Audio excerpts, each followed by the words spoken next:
Praise the lord. ప్రభు పేరిట మరొక దినంలోకి మీకందరికీ వందనాలు. ఈ దినం పరిశుద్ధాత్మ దేవుడు మన కొరకు ఏర్పాటు చేసుకున్న వాక్య భాగము యోహాను సువార్త 16వ అధ్యాయము 1-16 వచనాలు. మీరు అభ్యంతర పడకుండవలెనని ఈ మాటలు మీతో చెప్పుచున్నాను. వారు మిమ్మును సమాజ మందిరముల్లో నుండి వెలివేయుదురు. మిమ్మును చంపు ప్రతివాడు తాను దేవునికి సేవ చేయుచున్నాననుకుని కాలం వచ్చుచున్నది. వారు తండ్రిని నన్నును తెలుసుకొనలేదు గనుక ఈలాగు చేయుదురు. అవి జరుగు కాలం వచ్చినప్పుడు నేను వాటిని గురించి మీతో చెప్పి తినని మీరు జ్ఞాపకము చేసుకొనులాగున ఈ సంగతులు మీతో చెప్పుచున్నాను. నేను మీతో కూడా ఉంటిని గనుక మొదటనే వీటిని మీతో చెప్పలేదు. ఇప్పుడు నన్ను పంపిన వాని యొద్దకు వెళ్ళుచున్నాను. నువ్వెక్కడికి వెళుచున్నావని మీలో ఎవరునూ నన్ను అడుగుటలేదు గాని, నేను ఈ సంగతులు మీతో చెప్పినందున మీ హృదయం దుఃఖముతో నిండి ఉన్నది. అయితే నేను మీతో సత్యం చెప్పుచున్నాను. నేను వెళ్ళిపోవటం వలన మీకు ప్రయోజనకరం. నేను వెళ్ళని యెడల ఆదరణకర్త మీ యొద్దకు రాడు. నేను వెళ్ళిన యెడల ఆయనను మీ యొద్దకు పంపుదును. ఆయన వచ్చి పాపమును గురించియు, నీతిని గురించియు, తీర్పును గురించియు లోకమును ఒప్పుకొనజేయును. లోకులు నా యందు విశ్వాసం ఉంచలేదు గనుక పాపమును గురించియు, నేను తండ్రి యొద్దకు వెళ్ళుట వలన మీరిక నన్ను చూడరు గనుక నీతిని గురించియు, ఈ లోకాధికారి తీర్పు పొందియున్నాడు గనుక తీర్పును గురించియు ఒప్పుకొనజేయును. నేను మీతో చెప్పవలసినవి ఇంకాను అనేక సంగతులు కలవు గాని, ఇప్పుడు మీరు వాటిని సహింపలేరు. అయితే ఆయన అనగా సత్యస్వరూపైన ఆత్మ వచ్చినప్పుడు మిమ్మల్ని సర్వసత్యంలోనికి నడిపించును. ఆయన తనంతట తానే ఏమీయో బోధింపక, వేటిని వినునో వాటిని బోధించి సంభవింపబోవు సంగతులను మీకు తెలియజేయును. ఆయన నా వాటిలోనివి తీసుకొని మీకు తెలియజేయను గనుక నన్ను మహిమపరచును. తండ్రికి కలిగినవన్నీయు నావి. అందుచేత ఆయన నా వాటిలోనివి తీసుకొని మీకు తెలియజేయనని నేను చెప్పితిని. కొంచెం కాలమైన తర్వాత మీరిక నన్ను చూడరు. మరి కొంచెం కాలమునకు నన్ను చూచెదరు అని చెప్పాను. హల్లెలూయా! హల్లెలూయా! పరిశుద్ధాత్మ దేవుడు ఈరోజు ఈ వాక్య భాగాల ద్వారా మనల్ని బలపరుస్తూ ఉన్నారు.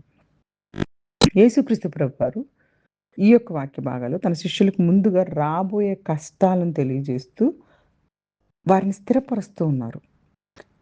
ప్రభువాన్ని అనుసరించటం వలన రాబోతున్న బాధలు, వ్యతిరేకతలు ఎదుర్కోవాల్సొస్తుందని చెప్తున్నారు. కొందరు వారిని హింసించినప్పుడు వాళ్ళంట దేవునికి సేవ చేస్తున్నాం అనుకుంటున్నారంట. క్రీస్తు ప్రభువుని అనుసరిస్తున్నటువంటి జీవితాల్లో పరీక్షలొచ్చినా దేవుడు మనల్ని విడిచిపెట్టడు. అదే విషయాన్ని యేసుక్రీస్తు ప్రభు ముందుగా హెచ్చరించి మనల్ని సిద్ధం చేస్తూ ఉన్నారు. ఈ దినాల్లో గూడా చూడండి, యేసుక్రీస్తు ప్రభువారిని భయంకరంగా దూషణమైనటువంటి మాటలు, దూషణకరమైనటువంటి క్రియలు చేస్తూ ఆయన పట్ల మళ్ళీ ఏమనుకుంటున్నారంటే ఈళ్ళందరూ గూడాను మేమే చాలా గొప్ప కార్యాలు చేస్తున్నాము. ఎందుకు అంటే మేము ఆయనను వ్యతిరేకించటం వలన దేవునికేదో మేము మేలు చేస్తున్నాం అన్నట్టుగా ఫీల్ అవుతున్నారు. దేవునికే మేము సేవ చేస్తున్నాం అను కాలము వచ్చుచున్నదని చెప్పారక్కడ. వచ్చేసింది. ఆ దినాల్లో నుంచి ఈ దినాల వరకు కూడాను ప్రభువారిని హింసిస్తూ, ప్రభువారిని విశ్వాసుల్ని ఇబ్బంది పెడుతున్నటువంటి భయంకరమైన పరిస్థితుల్లో అందరూ గూడా దేవునికి సేవ చేస్తున్నాం అనుకుంటున్నారంట. ఇంకా ఇక్కడ యేసుక్రీస్తు ప్రభువారు ఏమంటున్నారంటే, ఇదిగో నేను నన్ను పంపిన ఆయన వద్దకు వెళ్తున్నా. అయితే నేనిప్పుడు ఎక్కడికెళ్తున్నానని మీరు అడగట్లేదు గానీ, ఈ సంగతులు చెప్తాం వల్ల మీ హృదయం అయితే మాత్రం దుఃఖపడతా ఉంది. కరెక్టే గదా! యేసుక్రీస్తు ప్రభువారి ప్రేమను అనుభవిస్తూ, ఆయనతో పాటు ఉంటున్నటువంటి శిష్యులు ఆయనతో సడెన్‌గా వెళ్ళిపోతాను అంటూ ఉంటే దుఃఖించారు. మనం కూడా మనతో పాటున్న సన్నిహితులు, మనం వారిని ప్రేమించి, మనం అన్ని విషయాల్లో కూడాను ఎంతో ఆదరణ వాళ్ళ పట్ల చూపిస్తున్నప్పుడు సడెన్‌గా వాళ్ళు మేము వెళ్ళిపోతాం, మీతో ఉండము అనేసేసి వారు అంటే ఎలా ఉంటుంది?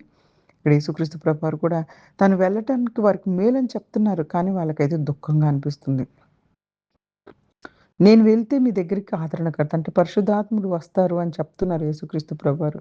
పరిశుద్ధాత్ముడు విశ్వాసుల జీవితంలో దేవుని సన్నిధిని అనుభవింపజేసే సహాయకుడు. జ్ఞాపకం ఉంచుకోవాలి. మన మన విశ్వాస జీవితంలో దేవుని సన్నిధిని మనం అనుభవించగలుగుతున్నాము అంటే మనకు సహాయం చేస్తుంది ఎవరంటే పరిశుద్ధాత్మ దేవుడు.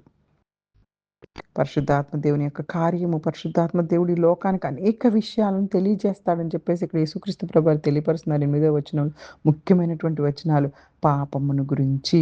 యేసుక్రీస్తు ప్రభువారిని నమ్మకపోవడమే గొప్ప పాపము. ఇదే పరిశుద్ధాత్మ దేవుడు గట్టిగా, నమ్మకంగా అందరికీ తెలియపరుస్తారు. ఇదే గొప్ప సువార్త. అలాగే దేనిని గురించి ఇంకా అంటే నీతిని గురించి. యేసుక్రీస్తు ప్రభువారు తండ్రి దగ్గరికి వెళ్ళడం ద్వారా ఆయన నిజమైన నీతిమంతుడు అని చెప్పేసేసి చూపబడింది. పరిశుద్ధాత్మ దేవుడు దాన్ని మరలా తెలియపరుస్తారు. సాతాను తీర్పు పొందాడు. పరిశుద్ధాత్మ దేవుడు మన హృదయాలను మార్చి సత్యాన్ని గ్రహించేలా చేస్తారు. సాతాను ఆల్రెడీ అపవాది తీర్పు పొందాడు. ఇంకా అక్కడ మనకి గొప్ప విషయం ఏంటంటే, నేను మీతో చెప్పడానికి ఇంకా అనేక సంగతులున్నాయి. కానీ ఇప్పుడు వాటిని సహింపలేరు. అయితే పరిశుద్ధాత్మ దేవుడు వచ్చి మిమ్మల్ని సర్వసత్యంలోకి నడిపిస్తారు. అప్పుడు ఆయన తనంతట తానేం బోధించట్లేదు కానీ, ఆయన వేటిని విన్నారో వాటినే బోధించి సంభవింపు సంగతులు మీకు తెలియపరుస్తారు. హల్లెలూయా! దేవుని వాక్యాన్ని అర్థం చేసుకోవడానికి పరిశుద్ధాత్మ దేవుడు మనల్ని మార్గదర్శకంగా నడిపిస్తారు. పరిశుద్ధాత్మ దేవుడు యేసుని మహిమపరుస్తున్నారు. పరిశుద్ధాత్మ దేవుడు తన గురించి కాకుండా యేసుక్రీస్తు ప్రభువారి గురించే తెలియపరుస్తారు. తండ్రికి ఉన్నదంతా కుమారునికి చెందిందని పరిశుద్ధాత్మ వాటినే మనకు తెలియపరిచేది. తండ్రిని మహిమపరుస్తూ, కుమారుడిని మహిమపరుస్తూ పరిశుద్ధాత్మ దేవుడు అన్ని విషయాలు మనకు తెలియపరుస్తారు. పరిశుద్ధాత్మ దేవుడి పని ఎల్లప్పుడూ యేసుక్రీస్తు ప్రభువారిని మహిమపరచటమే. ఇంకా ఇక్కడ యేసుక్రీస్తు ప్రభువారు, నేను కొంతకాలం మిమ్మల్ని మీరు నన్ను చూడరు. కొంచెం కాలం అయిన తర్వాత మీరు మరి కొంచెం కాలంకి నన్ను చూస్తారు అని చెప్పేసి ఆ వచనంతోటి మాట్లాడుతూ ఉన్నారు. శిష్యులకేం అర్థం కావట్లే. కొంతకాలం తర్వాత కనిపించను, మళ్ళా కనిపిస్తాను అని. అది మరణము, పునరుత్థానాలను గురించి యేసుక్రీస్తు ప్రభువారు తెలియపరుస్తున్నారు. దేవుని ప్రణాళిక మన అర్థానికి మించినది. తాత్కాలిక దుఃఖం తర్వాత దేవుడు ఆనందాన్ని అనుగ్రహిస్తారు.